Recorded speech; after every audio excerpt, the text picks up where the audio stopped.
Oh, hello, everyone. I was just waiting for Hello, Orlando to say hello. something, since he basically owns this channel. Hey man, the guests are the ones that choose a sword or choose the ball, as they say. Yeah, we need to get more Welcome guests to in here. welcome to Via Diplomacy. Fuckers. Hello, everyone. Hello, everyone. This is good pro-American propaganda.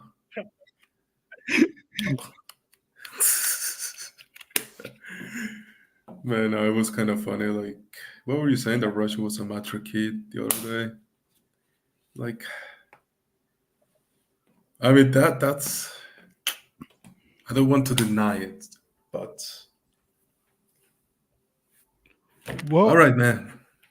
yeah. So everyone, we are live. Thank you everyone for the 1.1K for the 1,000 subscribers. Um, Woo! yeah. Thank you to Pedro as well for getting us a lot of views. Well, not a lot, but getting us some views on Rumble. We're trying to do that as well. I'm just the fan service. I'm sorry, Yeah. man. If you want me to like take off my shirt at any moment, I'll do it. So You know what? today, Fuck. Go ahead. Go no, ahead. okay. So today, everyone, we're going to be going over a little bit of. We're not going to touch on New Mexico at all. We're going to touch on New Mexico's ally, Israel. You're gonna get hacked at UNM.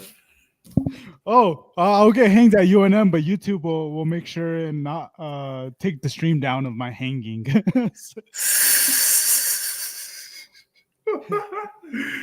Oh man. No, so we're gonna go over our one of our favorite outlets, Popular Front. We're gonna go on X and see what's going on a little bit with the war in Ukraine.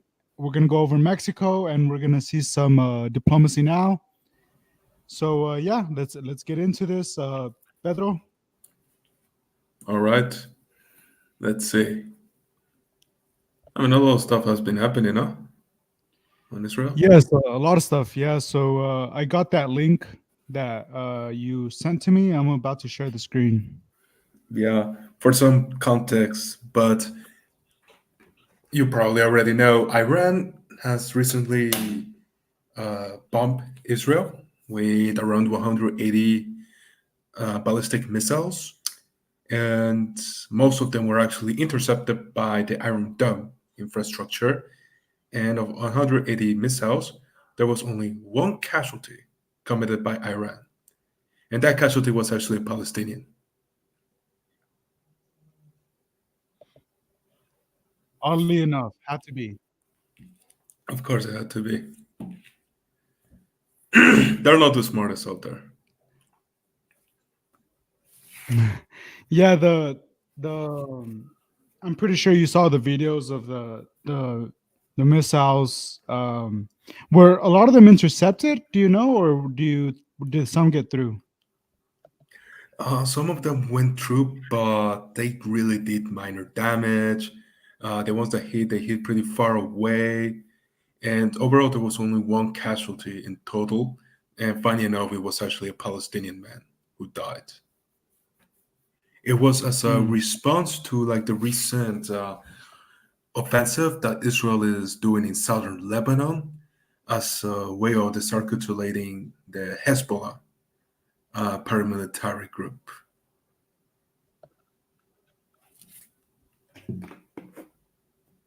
And as Sure. you may know, right now Hezbollah, So it seems that they're going through like a big leadership crisis because Israel has pretty much sorry. killed all of their leaders.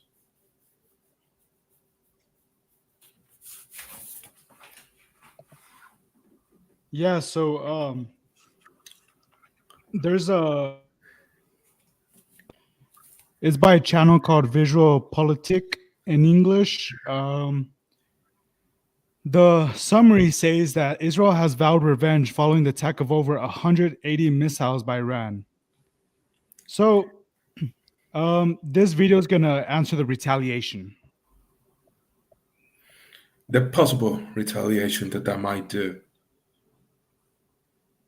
I don't know. Do you think that Okay. Israel should retaliate? I I don't think it's a matter of should or could or would or any of that stuff, but like obviously, like I think you can see it as well that it's getting heated, right? Like it's It is. so. Are you ready for the video? Let's go. Do you see it? I can see it perfectly. Okay.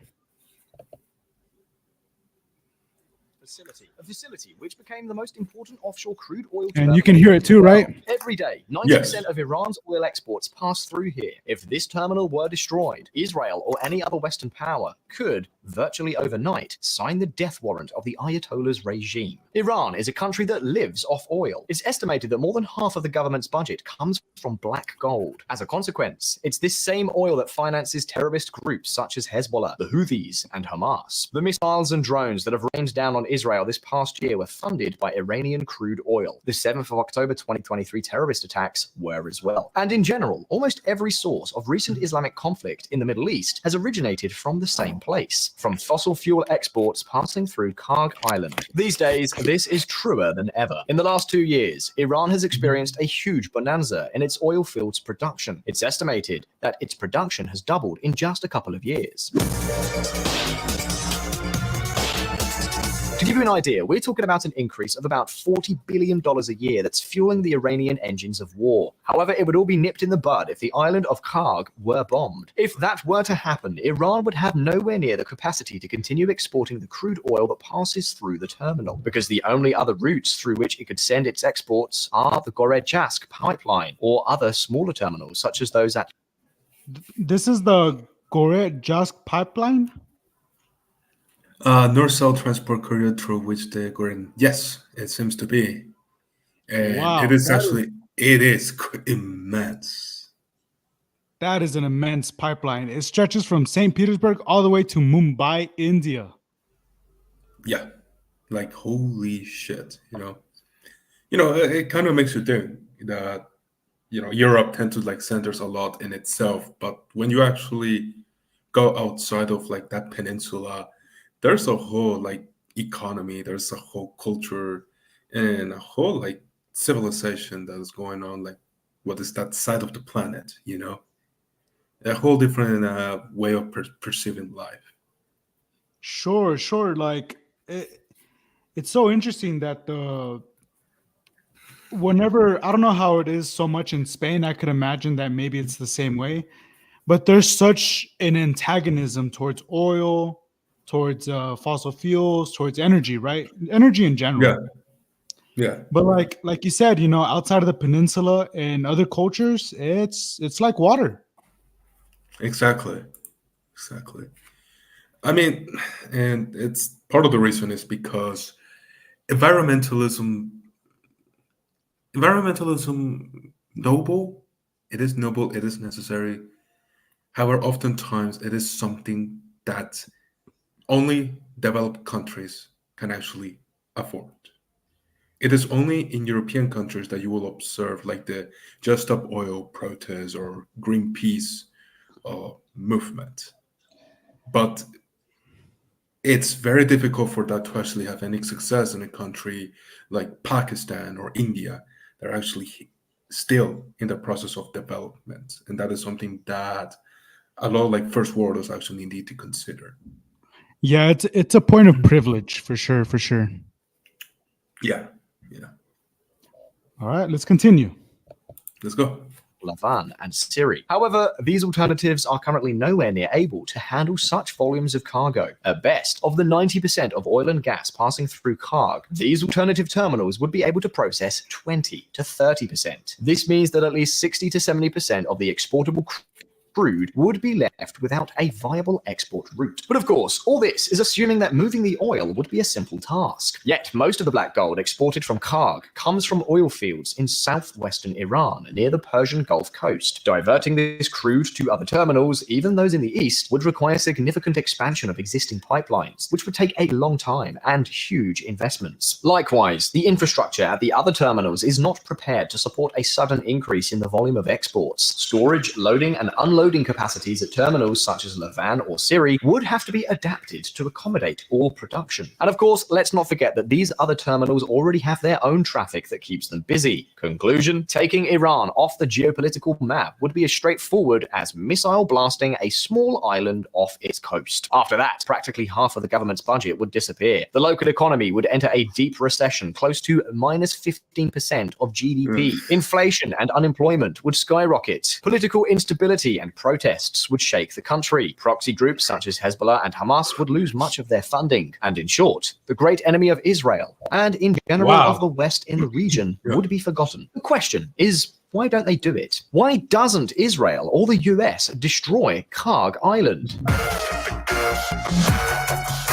The first answer to the question would be that destroying Karg Island would on Israel's part. This island is strategically located about 1,500 kilometers or 930 miles from Israel, a sufficient distance to be able to prevent missile attacks well in advance. In that regard, the island's defenses include surface-to-air anti-aircraft missile systems, such as the S-300, and other more advanced systems that could attempt to intercept incoming missiles. What's more, the distance would complicate the accuracy of the attacks. Nevertheless, let's be clear, while Iran might be able to prevent some attacks, it could hardly stop a siege of Israeli technology. What's more, Israel could attack the island with Popeye turbo missiles launched from Dolphin-class submarines. The advantage of doing this is that it could bring the launching point as close as the Arabian Sea itself. The response time for the Iranian defense would be insufficient. And if we add to that the Popeye missiles fly low to avoid radars, everything indicates that nothing would prevent the desolation of the island of Karg, which once again brings us back to the question we asked before. Why don't they do this? Well, there are several reasons, so let's examine them in order. But first, just a reminder that more than half of the people who watch Visual Politic are not yet subscribed to the channel. If you like keeping up...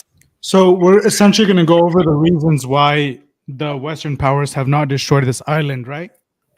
Yeah, pretty much. Data about the economy, finance, international news, and understand Orlando's on mute. You muted the video. of this great community. And now let's move on. Everyone knows it. Iranians are very bad. The devil. A theocracy against all existing and future rights. The infamous country that hung homosexuals from cranes and murdered women for daring to take off their veils in the street. There is, however, one thing that saves its international standing. Oil. As of today, Iran exports about 2.5 million barrels per day to the rest of the world. To give you an idea, this is a third of all that Saudi Arabia exports. We're talking about a lot of black gold, or at least enough, so that removing it from the market would mean a significant increase in prices. Just think, the demand for oil is more or less stable. That is, factories always have to produce, cars always have to transport people, and households always have to heat or cool their homes. In the long term, economies can adjust to the lack of oil by electrifying their vehicles, for instance. But if supply falls in the short term, however slightly, prices can quickly skyrocket. Well, this is what is known as a market with inelastic demand. And if Israel were to destroy Karg, you and I, the Chinese and the Japanese would end up paying the consequences. No country other than Israel would benefit too much from this operation. And let's remember that Israel is not alone. It depends on the help of countries like the United States, which, for example, have helped it defend itself against the recent Iranian missile attacks. So it can't exactly act on its own either. Now, what if, in reality, there was an option to destroy Karg without affecting the price of crude oil? Check it out. This is the evolution of Saudi Arabia's oil production. It's currently at a 10-year low, not counting the pandemic months. In other words, Saudi Arabia would have more than enough margin to increase its production and compensate for the losses that the destruction of Karg would mean for the global market. And remember, This is not nonsense. Although the Saudis are Muslims, just like the Iranians, they are actually a completely different branch. The Arab countries are Sunni majority, while Iran is Yeah. Shia majority. In other words, they get along like cats and dogs. In fact, paradoxical as it may sound, it could be said that if Saudi Arabia had to choose an ally, it would choose the Jewish Israel over the Islamic That is Iran. funny, man. Saudi That is Arabia crazy. says Yeah, it that is helped pretty defend crazy. Israel against Iran. Later in this video, we'll see the economic, and not so much religious, motives that lead the Arabs to prefer Israel over Iran. But for the moment, what is clear is that if it comes to it, not only could they compensate for the effects of the destruction of Karg, but this would be consistent with their international policy. What's more, it wouldn't be the first time something like this has happened. In 2018, Donald Trump imposed sanctions on Iranian crude oil to weaken its economy, increase pressure on the regime, and force it to renegotiate a new nuclear deal that would limit its influence in the region. The previous agreement that Trump wanted to Orlando, could you renegotiate put was pause on it real disastrous. quick? It allowed the Ayatollah Of course. Hey, just for context, Trump actually got out of the Iran nuclear deal. You remember that, the one that was actually signed under the Obama administration, that basically it was like multilateral countries that imposed economic sanctions on Iran as a way of like punishing them for like the development of nuclear weaponry. Trump was heavily criticized because I think it was one of the first things he did when he got into office in 2016.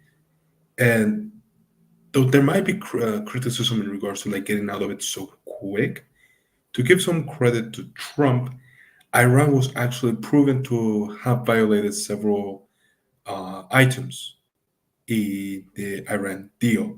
I believe some of them were actually, for example, regulations in the amount of heavy water that they could actually operate with, which actually raised like red flags and alarms within the American administration. Yeah. There was I remember during that time there was a lot of criticism both ways, right, of the signing. During that time, you remember, right? Like whenever Iran wasn't so much in the news or so much in world politics, but whenever Trump came into office, like it was kind of pronounced, right, that Iran was hostile towards American guidelines, right? Because we impose those guidelines and regulations on them, along with maybe the UN possibly. Yeah, of course. Yeah, so Iran is pretty much is solitary when it comes to this kind of stuff, but at the same time, it's hard with that. It's hard to proceed with nuclear armaments without U.S. Intelligence or resources and all that. No, yeah. I mean, it has been heavily criticized by. I've heard criticism against like the Iran deal as, and I get it, that you're kind of like imposing certain conditions about the country about what they can do in regards to the sovereignty of their own military, and I get that. However, and from a practical perspective too, we do have to consider that Iran is a fundamentally theocratic government. It is, yes. You have the Revolutionary Guard that they are educated heavily and indoctrinated into like very heavy jihadic ideology. Mm-hmm. The only other state, for example, that I think that is Islamic, that also has nuclear capabilities is Pakistan.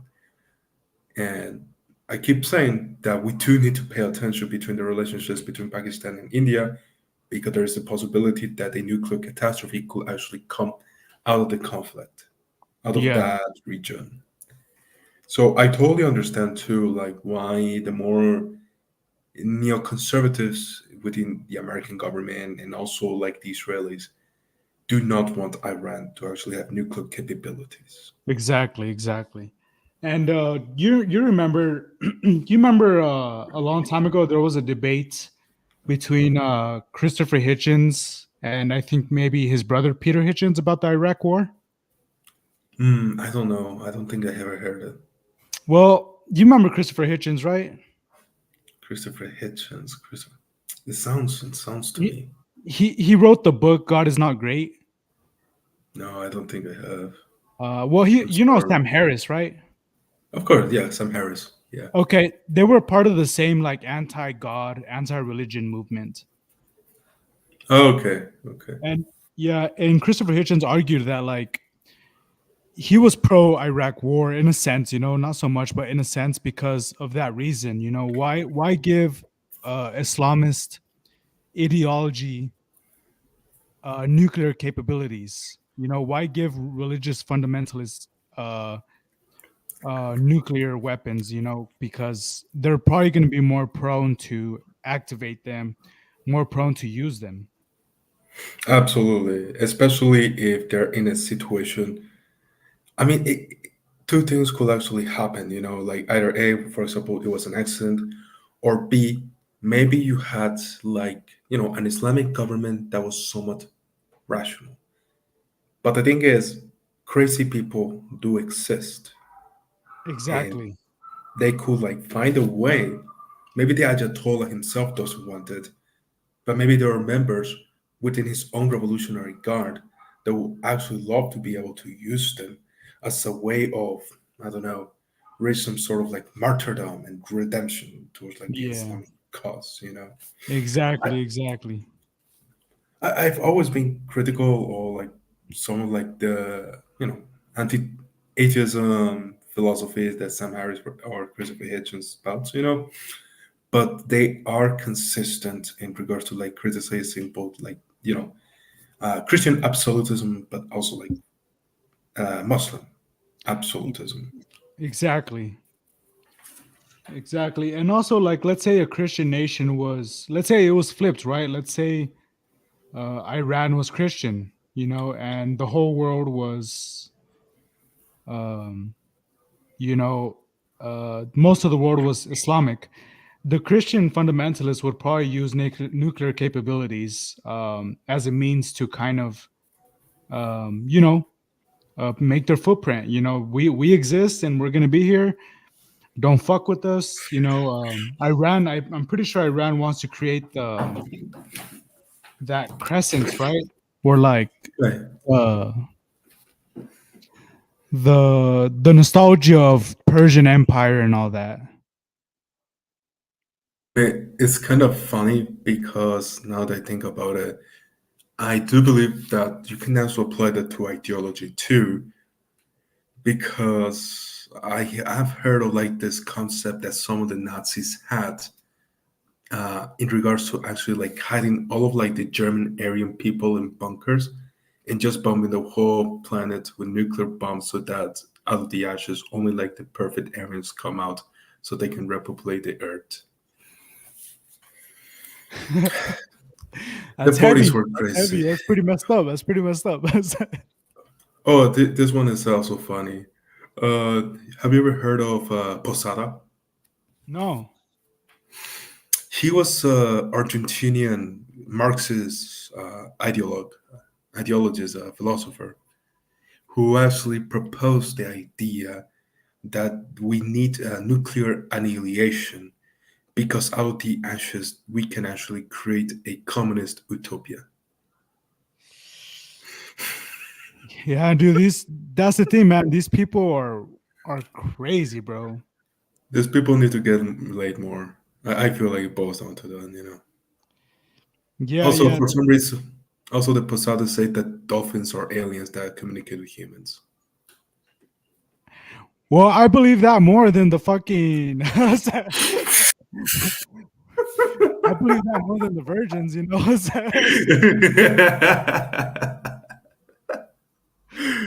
uh, bro. The all right. Let's continue. let's continue. Yeah. Let's continue with the video.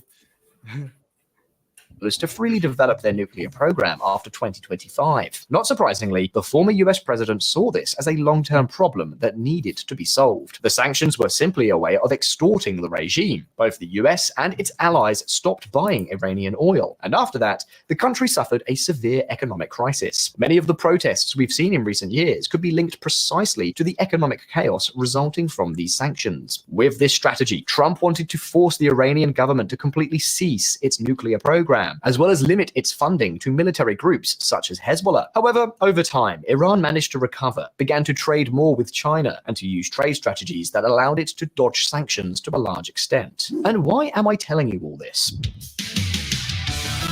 Well, because for a period of time, Iran was unable to export most of its crude oil. In the short term, the sanctions had an effect very similar to what would happen if Karg Island were destroyed. The question is, what do you think happened to the global oil price? Did it skyrocket? No, quite the contrary. In fact, the price went down. The US sanctions operation was perfectly coordinated with Saudi Arabia. Sheikh Mohammed bin Salman increased oil production by almost 2 million barrels per day. Saudi Crown Prince says we did our job on replacing Iranian oil. Wow. So, by the looks of things, Saudi Arabia could back up the negative consequences of destroying Karg, which once again brings us back to the first question. Why on earth don't they just destroy it then? Well, let's take a look at the second reason that could explain why Israel doesn't destroy the island of Karg.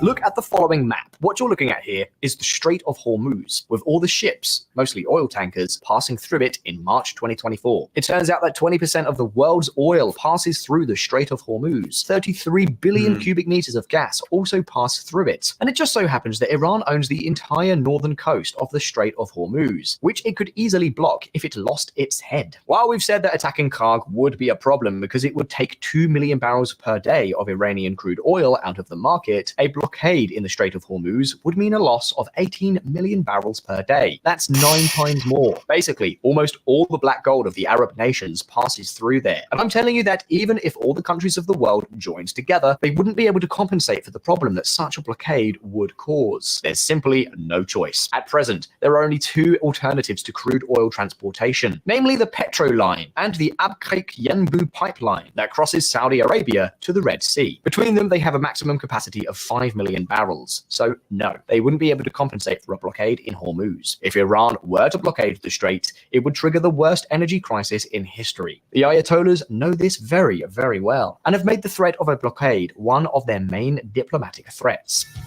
Iran's president threatens to close Strait of Hormuz if US blocks oil exports.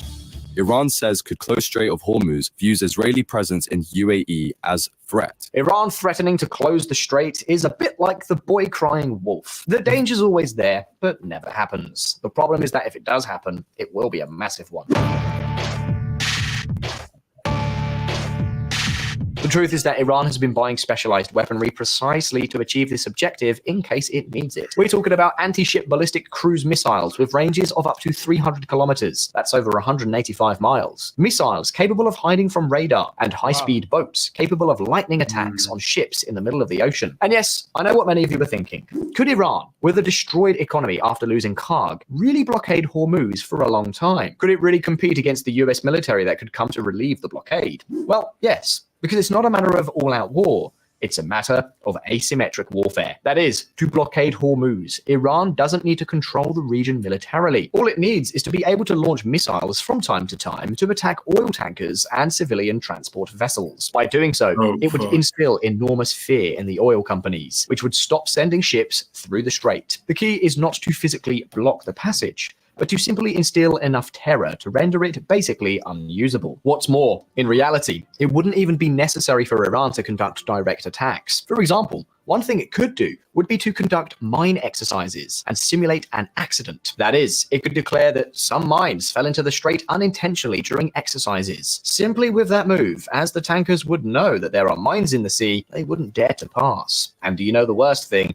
That this is not just speculation. Everything indicates that Iran has already experimented with it. 2 tanker ships damaged in suspected attacks in the Gulf of Oman. In 2019, 2 oil tankers suffered explosions in the Gulf of Oman, and according to US information, the cause of the explosions was Iran, with tests carried out using mines. So in short, for Iran, it would be very easy to retaliate after the destruction of Karg and to put the global economy in check. Now, this theory is still incomplete, because yes, Iran could block Hormuz and cause chaos, but for how long? I mean, if Karg is destroyed, as we've said, the Iranian economy would collapse. Sooner or later, the regime would be left without a great military power. Not to mention that, in the event of a blockade in Hormuz, both the Arab countries, which would no longer be able to sell their crude oil, along with Europe and the United States, could declare total war on the Iranians until they're forced to unblock the passage. And yes, that's true, but there's still one last factor that would make things much worse. It's often said that nuclear bombs are the greatest guarantee of peace. The mutual assured destruction of a radioactive apocalypse prevents war for the whole world. So far, Iran doesn't have nuclear bombs, yet it does have another tool that would guarantee the destruction of the West in the same way. And no, I'm not talking about the blockade of Hormuz, which, with several headaches, could more or less be solved. I'm talking about the following. What you're seeing on screen is the range of Iran's various ballistic and cruise missiles. Most of them have all the oil fields in the Middle East within their range. In a scenario of total war against the world, Iran could destroy the planet's largest sources of oil, ending in one stroke the energy source of the global economy. We'd be talking about an unprecedented economic collapse. Yes, Israel and the US could destroy the Iranian economy by raising Karg, but Iran could do the same to the global economy. What's more, do you remember the following news item? 2 major Saudi oil installations hit by drone strike, and US blames Iran. A couple of years ago, several Saudi Aramco facilities were attacked by the Houthis, who themselves are an Iranian proxy group. Some of you may remember this event because it happened while the Formula One Grand Prix was underway, and it stopped the event. The point is that this attack was another demonstration of power by the Iranians, an attack that was basically a declaration of intent. Here we are. We can attack your entire oil industry if we set our minds to it. Although the attacks were isolated, this temporarily reduced Saudi Arabia's capacity by around 5.7 million barrels per day and caused an immediate impact on the global price of crude oil. Imagine what would happen if Iran were to launch massive attacks on all of the oil fields in Saudi Arabia. It would probably be the most damaging event since World War II. And yes, some places like the US could be supplied with their own oil, but think about it. What would happen to the dollar? The dollar is used for almost all oil transactions. If the market were to collapse, so would Uncle Sam's currency and finances, and by extension, those of the entire world. We're talking about a crisis that threatens not only oil, but could also be financially destructive. So yes, indeed, oil is Iran's greatest weakness. To wipe out Karg Island would be to directly wipe out its government, and to a large extent, the country's economy. However, the same oil that makes it weak is also its greatest strength. The world depends on Iran, and above all, on Iran not initiating an escalation of war that could paralyze the fuel trade of the entire Middle East. The US would never support such an action, at least in the present context. And if Israel were to go it alone, it would most likely lose its international supporters. This explains why the island of Karg is virtually untouchable, or at least for the time being, because in a few decades, oil will lose importance. The energy transition will greatly wear down Iran's deterrent power. If oil ceases to be used as much, Iran will lose its greatest protection. Do you understand why its nuclear program is now so important? So far, crude oil has defended the Ayatollah country, but it will do so less and less, and that's why the country needs nuclear weapons to maintain its influence in the region. But that's already the subject of another video. Now, it's your turn. Do you think Iran would retaliate so severely in the event that Karg were destroyed? What do you... Very good. That was... Yeah, very well researched and get good arguments. But yeah, what do you take out of this? Yeah, that's pretty interesting because Iran, we don't really notice Iran so much because you know, it's so far away from us. But they were the Persian Empire. You know, they have an influence on the world, whether we like it or not. They have a theocratic system that is ideological. You know, ideas don't die. So I think because of the Ukraine is for the wheat, and all that, the resources. Um, it just happens to be that Iran is in control of the resources, and I don't think Ukraine is in control of the resources. And I don't think Iran wants to be like Ukraine, where they lose the control of their resources. Hmm. Yeah. I understand. Their point is justified in the sense of maintaining what Iran is. I don't know. Like, it was actually interesting to see, like, for example, how Iran actually does actually have an option. Like, they're not totally defenseless, and that they do have leverage to dissuade the Western countries from actually attacking them. Mhm. Because that is actually pretty ballsy to go and destroy the oil production refinery capacities in the Middle East. Because in the context of like the whole Israeli-Palestinian conflict, you go outside, you get out of the fucking Twitter and the fucking internet, and you actually go outside, you'll notice that people don't give a fuck, you know?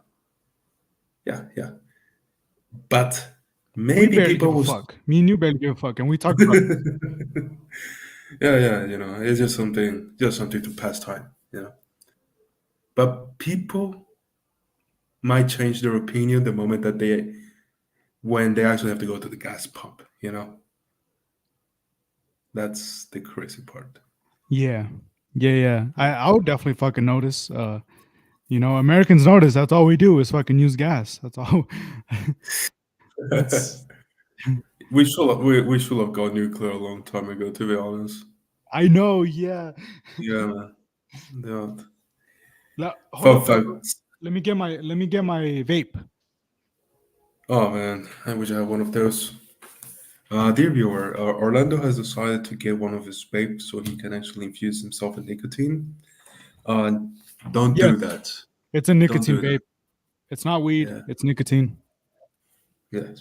We do No not more. condone the use of the devil's lettuce. No. But anyways, I'd get drug tested either way. Do you guys drug tested for real? Yeah. Yeah. Yeah. Ah, fuck me. I'm Yeah. sorry, man. I passed though. I don't know how I passed, but I make sure that I pass. But Have you tried like anyway, Yeah, yeah. Well, I was going to say, I mean, about Ukraine, it's like, I mean, maybe we do have disagreements about it, but fundamentally speaking, remember that Russia was the one that started like that conflict, uh, the war entirely. I will consider one thing, and it's that in regards to the Euromaidan, you know, and I think that we don't observe the Euromaidan enough. you're talking about the Uh, revolution, right? yeah, the pro-democracy revolution. Yeah. I believe that it was mostly organic. I do believe that because Ukraine has always been one of the most corrupt countries in all of Eastern Europe. But let's not kid ourselves that that was definitely like some Western influence into it. Yes, they most likely prompted the government to be more prompted the pro NATO government. Yeah, yeah. And yeah, it's hard, man, because like we don't really want to believe Russian propaganda that they I invaded know. Ukraine for defense. No, yeah, absolutely. Like the whole concept of like Russian invasion for defense. The other day, for example, like the Russian army tried to like tweet that they entered into Poland during World War II to like protect the Polish. But Sure, protect the Polish us. yeah, yeah, yeah. It's ridiculous, man. I don't know. Viewers, I need to let you know I do have a pro NATO bias, and I do have like I wouldn't call myself a liberal, but I do have some sympathies with liberalism, which I know is extremely cringe, and you might as well just ask me to, like ask a black guy to fuck. I don't This know what I'm. fucker. No, good, I don't good, know. good thing YouTube doesn't really notice us yet.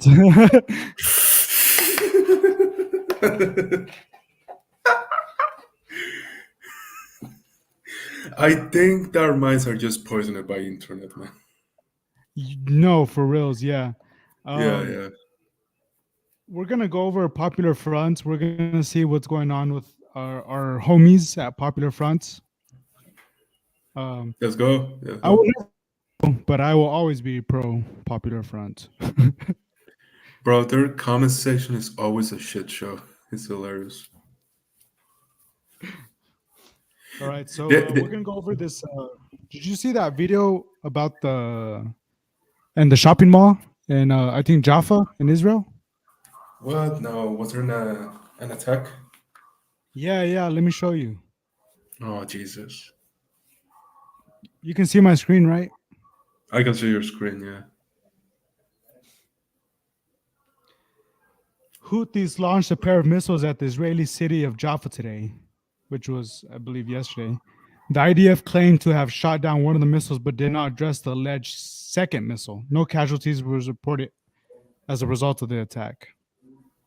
Yeah, yeah. Crazy. I know. One thing that, for example, I've started to read is that a lot of what is it called? A lot of like upper middle class and upper middle class Israeli people are actually starting to move out of Israel,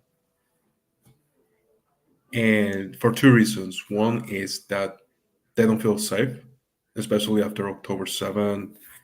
You couldn't say that the Israeli government has actually failed to protect its own citizens. And also like the mismanagement that the Israelis have certainly done in regard to like the hostages situation, in which the IDF accidentally killed several hostages while they were in military operations. But also, it seems that the Israeli government is definitely turning a lot more right wing over time. You Yeah. notice that with the coalition of the Netanyahu with like some of like the ultra orthodox Jewish parties, that they're the ones who have actually allowed the policy and like settlers to basically take away like land that is actually not Israeli, that is actually objectively Palestinian, and Sure, that sure, sure. that actually only furthers like resentment. And also, this might not matter so much, but Netanyahu is Polish, and Israel was created from Jews after World War II, from Poland, from Latvia, from Russia, from Ukraine. So Yeah, he has that inherent. He may be a conservative douchebag, absolutely. but we also have to recognize where he's coming from, right? Like he doesn't come from the age of TikTok swiping and Tinder bitches and all that. He he, he came from the world of Nazis, you know. Yeah, man. And I when you mean, come from a world of World War II, man, like that post World War II era, those people don't fuck around. yeah, man. I mean, people also need to remember is that in regards to the narrative that Israelis or people from Europe or America, a lot of Israelis are also Jewish who've actually been living there for many generations before the state of Israel was founded. And also, many of them are actually from Arab countries who were expelled after Israel was founded, even though they Yeah, had nothing to do with the founding of Israel. So that's that is something to also keep in mind. that's sad. Yeah, Yeah, yeah. it's a whole fucking intercolonization of the Arabic world.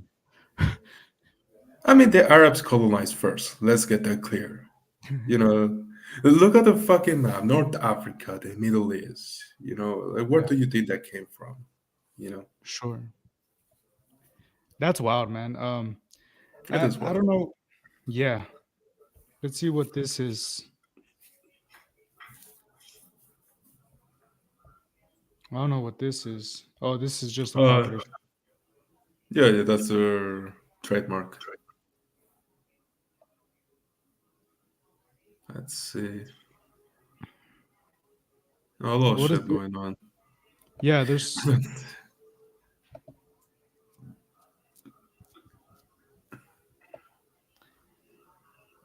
Let's see. Rolling Stones. Look at that absolute unit. Georgia. Zviad Garaskivli, a riot pollution sanctioned by the United States for human rights violation, has been tasked with overseeing Georgia's upcoming parliamentary elections. Uh, Karabskili will be leading territorial groups assigned to overseeing security elections. The pollution was previously implicated in misconduct during protests earlier this year due to his role in attacking and detaining critics of Georgia government. Many feared that Karabskili assignment during the election will allow his police force to intimidate and influence voters. Fuck. Sanctioned by the U.S. Whoa, that's a big deal. I know, man. You know, So he's probably going to be pro-Russia. most likely either that or United States is violating the sovereignty of another nation for shits and giggles. Again. I'm actually not very. I'm joking, by the way, but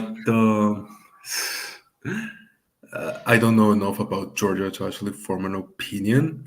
I do remember that Russia one moment actually invaded them and took territory out of them and virtually faced zero to no consequences. Yeah, I forget. I don't know if that land is occupied. Um, let me see. Let me check that out real quick. Yeah, Google that. Like, what did Russia do to poor Georgia? To the beautiful land of cotton. Hey man, Georgia, that's where that's Stalin's birthplace. Yeah, it is. Holy sh. Nah, they deserve it then. They deserve it. They-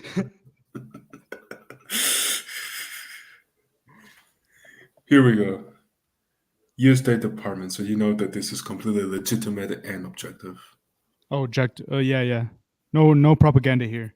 Today, we mark 16 years since Russia invaded the sovereign nation of Georgia and remember those killed, injured, or displaced by Russia's military.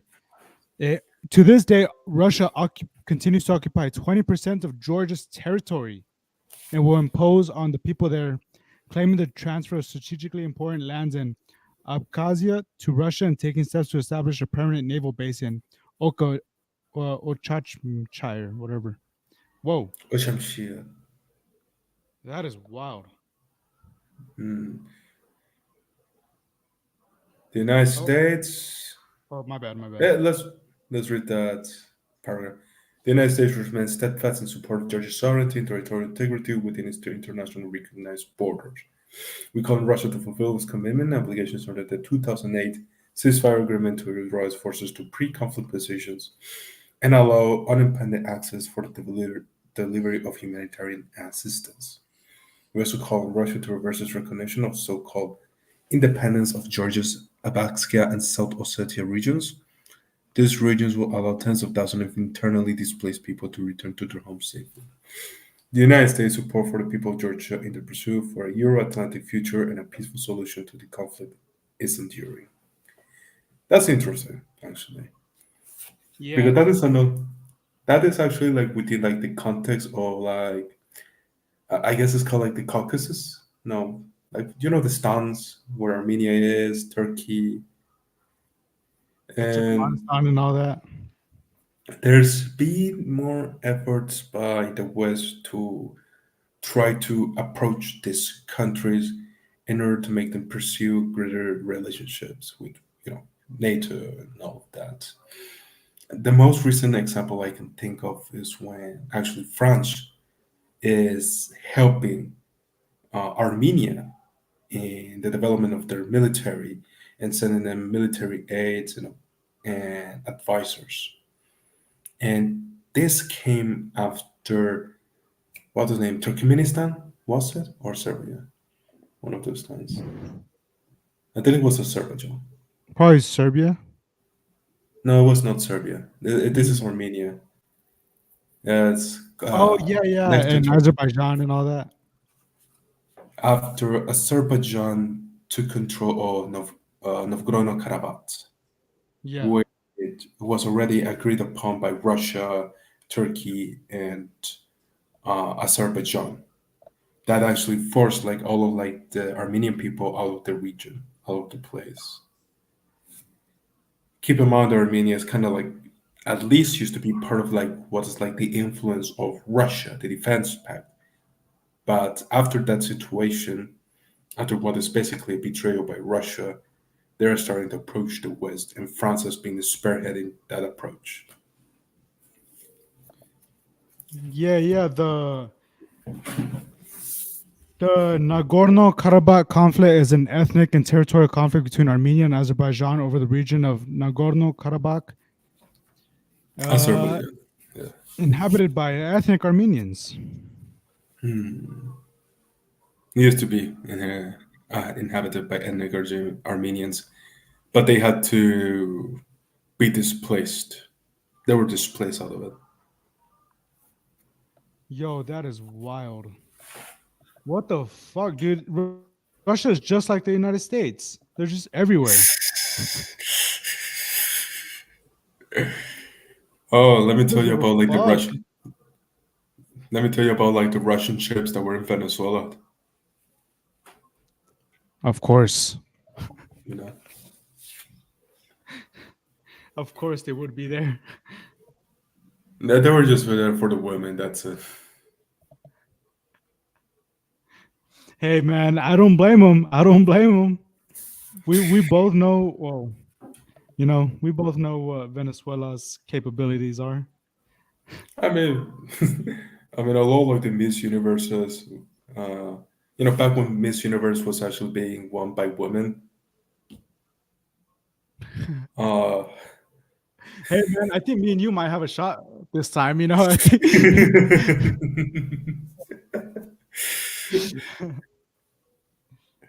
we'll put on a pro Armenian flag up and get some people to support us. So right here from Popular Front, Congo, a United States congressional watchdog has reported that the Securities and Exchange Commission disclosure policy on conflict minerals has not reduced violence in the Congo since 2012.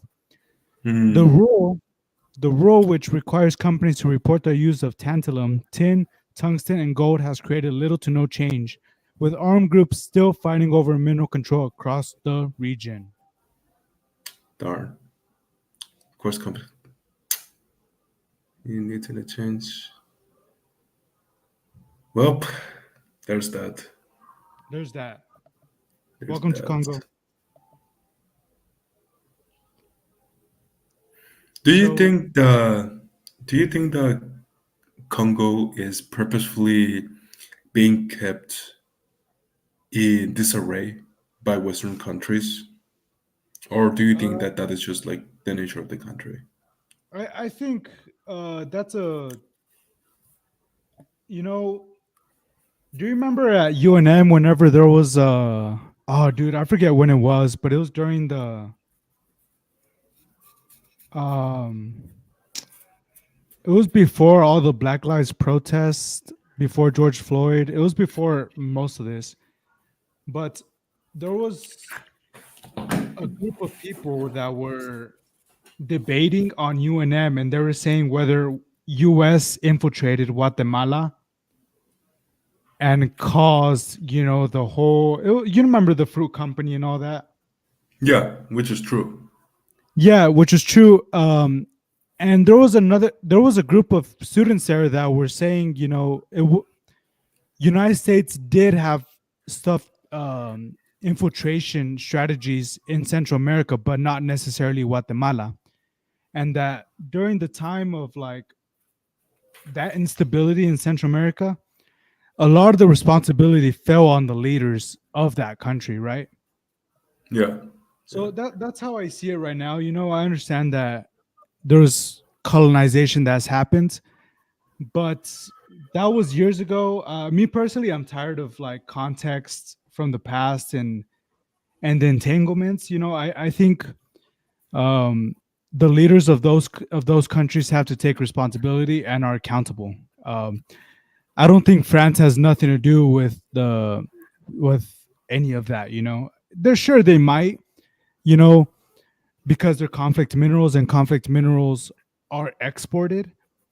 Yeah, But people have to understand, the pygmies. Remember the pygmies? the pygmies. Yeah, yeah, yeah, The genocide of the pygmies? No, France had nothing to do with that. Belgium had nothing to do with that. It was all their own countrymen. yeah, yeah. I mean, it is really a tough situation, and okay, this might actually sound like cynical, and I know that some people might not like this, but I feel like the best case situation for many of like these African countries that are in civil war is for there just to be like a clear winner, and that's it. It I doesn't matter agree. who wins. Doesn't matter who wins, but there needs to be a winner. There needs to be someone who's actually able to finally consolidate power. Yeah, exactly. So all the other, you know, oppositions can dissolve. Yeah. Yeah. Finally, one single policymaker, one single decision maker. Yeah, the Congo is something that's it's in the news, but not so much. But it's still there, right? Like it kind of receives some awareness. Well, there is this actually video that we could watch, not necessarily today. It was actually made by Armchair Historian. He does very cool videos. I like Like him. He's legit. he's legit. We need to do And like yeah, some reactions towards his videos. oh yeah, and he actually has a video about like the Congo Civil War, which was true that the biggest conflict since World War II. Exactly, exactly. It was And I the biggest remember, conflict. Yeah. and I remember I watched it, but it's just so complex. Like what the hell was going on in there? That, to be honest, I actually forgot a lot of the details. I actually completely forgot. Yeah, yeah. No, we're gonna let me look at some brief stuff. Let me see the armchair historian real quick. Yeah. Because I'm a big fan of him. I just saw the life inside a Tiger Panzer tank not too long ago. Oh fuck! You wish you were there, don't you? Hey man, those were good times. Those were good times. No, they were not. Shut the fuck up. Shut the fuck up. My past life, the past life me is like, oh, let's return to those times again. Puto Orlando. Hey man, me and you would have both been in the Wehrmacht army, dude. You're Nah, nah, Spanish. nah. The Spanish were part of the Waffen-SS. No, we're not. No, they were not. Bro, they were fighting along the SS. No, no, they were. Spain sent some divisions, the blue divisions, and they actually fought in Leningrad. Well, there you go. That's not fighting with the SS. That's fighting with your own troops. Bro, I'm gonna look this up right now. And we're gonna settle this. The Spanish soldiers fight for Nazi Germany. No, they did. Some of them. Okay, the SS. For the SS in particular, maybe, but not like inside. Okay. Well, for the SS. Yes. Spanish soldiers fought for the SS during World War II. The Blue Division, also known as the 250th Infantry Division, was a force of Spanish volunteers who fought for Nazi Germany. Yeah. Yeah. Well. No, yeah, absolutely. I mean, that is actually interesting history because many of them were. Some of those guys were absolute cuckoo. They just really hated communists and just wanted to kill them. I agree, yeah. But also, some of them were also Republicans who were forced to actually go because they were threatened that if they didn't go, they would take away their properties or they would go after their family. And, Yeah, okay. that's true. And an interesting thing about the Blue Division is that unlike like the Wehrmacht or the SS that were operated in the Soviet Union, they did not commit war crimes. Bro, that's what they all say. They did not commit war crimes. No, seriously. There's actually look it up. Like Russian talking about the Blue Division. Okay, hold on. Let me look at the Blue Division real quick. Just a small rundown. Do not look at the logo. Do not look Dude, at the that is logo. God. hilarious, bro. That is hilarious. Hey, bro, do you know this cross right here? Yeah, the Iron Cross. That we have that in Roswell. Yeah, you showed it to me. We went there. That was Oh pretty- shit, dude! I forgot that we did. Yeah, man, it was pretty cool. It is pretty tight. Yeah. Just do not look at the little symbol that's inside. Oh, you're right, man. They participated in the siege of Stalingrad. Leningrad. Oh, Leningrad. Yeah. I also think that they were with like the Finnish divisions that were also fighting alongside the Germans.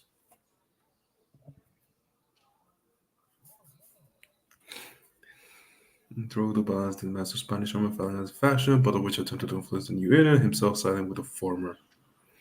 Yeah. The thing with like the Spanish nationalists is that they were also very divided in itself. People focus on like the infighting of the Republicans, but the right wingers also had like a lot of loons. Because you had like the Phalangists that were just fascism on steroids, and then you also had like the Carlists who wanted to bring back a super old 400 years old monarchy dynasty. Dude. Listen, man, this country is a schizophrenia, okay?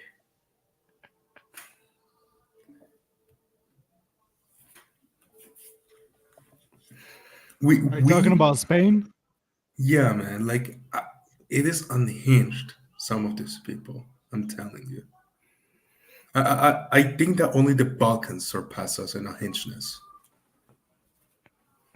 That's a compliment. We're complimenting them in that case.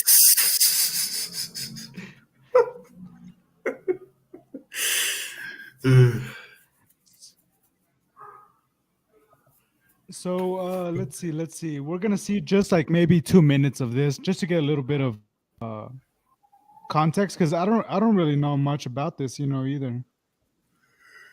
I think he has also multiple videos at the same time. What video is this?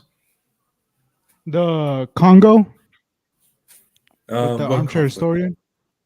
But which one? He has several. Today's video is brought let to me you see. by Let me- Squarespace, the No, we're not sponsored by.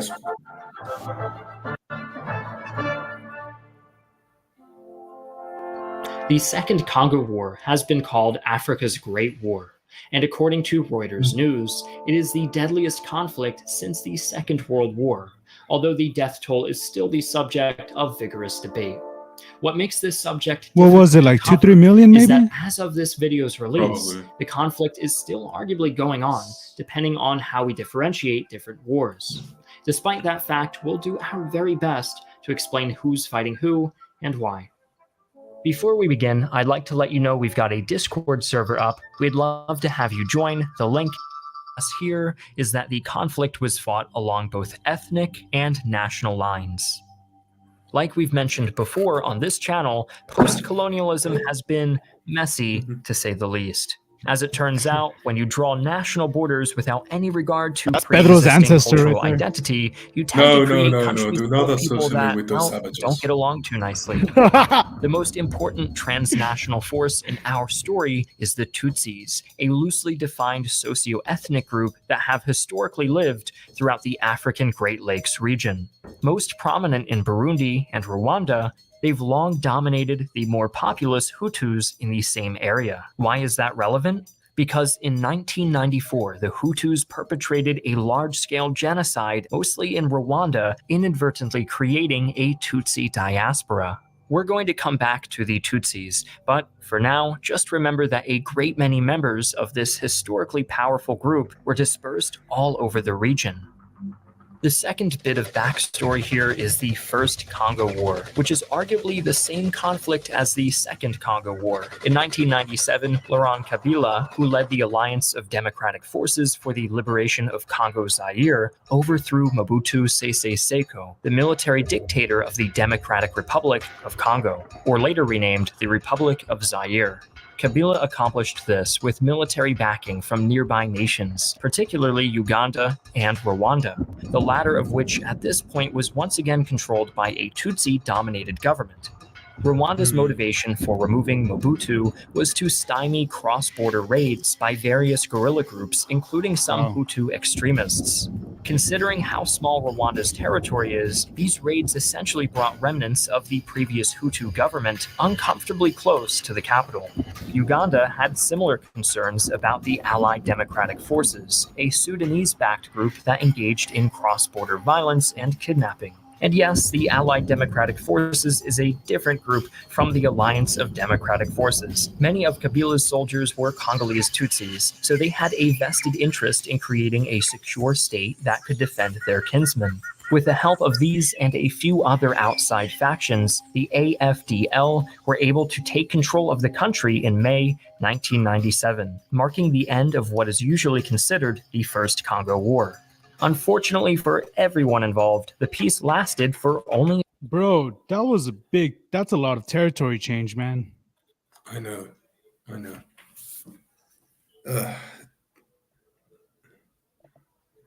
We need to focus more on Africa, because I'm tired of being like the stereotype of like the European who doesn't know jack shit about Africa, Bro, I agree, man. I think we should like dedicate some time to Africa at some point because I want to get into a little bit of Mexico news right now. All right, let's go. All right, yeah. At some point, we're gonna do some in Africa deep dive and go over the conflicts. But right now, I would say let's go over some Mexican news because this shit is crazy, bro. I mean, you guys now have Sheinbaum. We got what? Yeah, Sheinbaum, the new president of Mexico. Oh yeah, the cutie, Ah, she's not cute. Fuck that bitch. Bro, she said she was gonna fuck up the cartels. She's not gonna do jack shit. Dude, have you heard of this? Not too long ago, a Mexican mayor was assassinated days after taking office. Bro, I saw the picture of his decapitated head in the car. What the fuck? What the fuck is wrong with your people, man? Bro, But, we're and we have the best food. I don't know, man. Mexican food is a lot of carbs. That's the issue.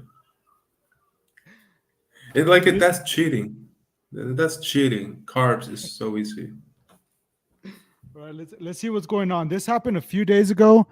Violence has erupted in Mexico after the new president has taken office, Claudia Sheinbaum, and also amidst the our elections. It's not just their elections; it's our elections that is also kind of sending waves of violence in Mexico. Just one comment is that the Sheinbaum, whatever her name, she refused to invite the King of Spain because the king did not apologize for what happened 500 years ago.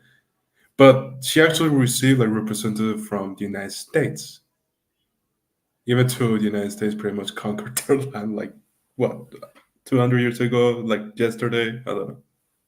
Yo, man, Mexico is just a baby mama that is just pissed off with their baby daddy and shit. Wait, but who's the baby? The baby is probably, You're the baby. I'm the baby. Yeah, the immigrants that fled from Mexico to U.S. are the babies. So let me play a little bit of this video. It's 1 minute long. This is from Reuters. In the capital of Mexico's violence-plagued state of Guerrero, police hold the scene where its new mayor was found dead. Alejandro Arcos had only been mayor of Chilpancingo for 6 days before being killed on Sunday, according to Guerrero's governor. Photos had circulated on WhatsApp depicting a severed head on top of a pickup truck, appearing to be that of Arcos. Reuters could not independently verify the photo's authenticity. Guerrero State's Attorney General's office said it was investigating his murder. 3 days before the mayor was murdered, the new city government secretary was also killed. He was shot to death. The head of Mexico's PRI political party has called on the federal attorney general's office to lead the investigation into both deaths, given, quote, the situation of ungovernability in Guerrero. It's become one of the deadliest states for aspiring and elected public officials, as well as for journalists. At least 6 candidates for public office were killed in the state in the run-up to Mexico's June 2nd elections. El lamentable suceso del presidente municipal de Chilpancingo. On Monday, Mexico's President Claudia Sheinbaum spoke about the case. Las investigaciones necesarias. She said her cabinet planned to roll out a new security strategy on Tuesday. Well, that's that. You're right, man. She's not necessarily that cute.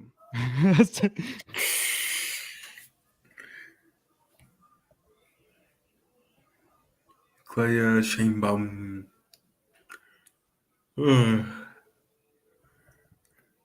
How long has the stream been going? 1 hour, 21 minutes. It's not bad, bro. How do you feel? I would actually mind like calling a little bit earlier today. I say we call it 2, man. Yeah. You know, we're going to keep it short today, but actually we've had a good conversation today. Yeah.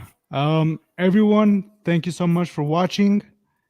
We will see you on the next time. Next time we'll probably just focus on one region specifically, and thank you for listening, and hope to see you on the next one. Remember to subscribe and to push the notification bells or whatever it is using Rumble so that you can get notification of any new streams. We are posting every Tuesday. Every Tuesday for now, and then we'll see how it goes.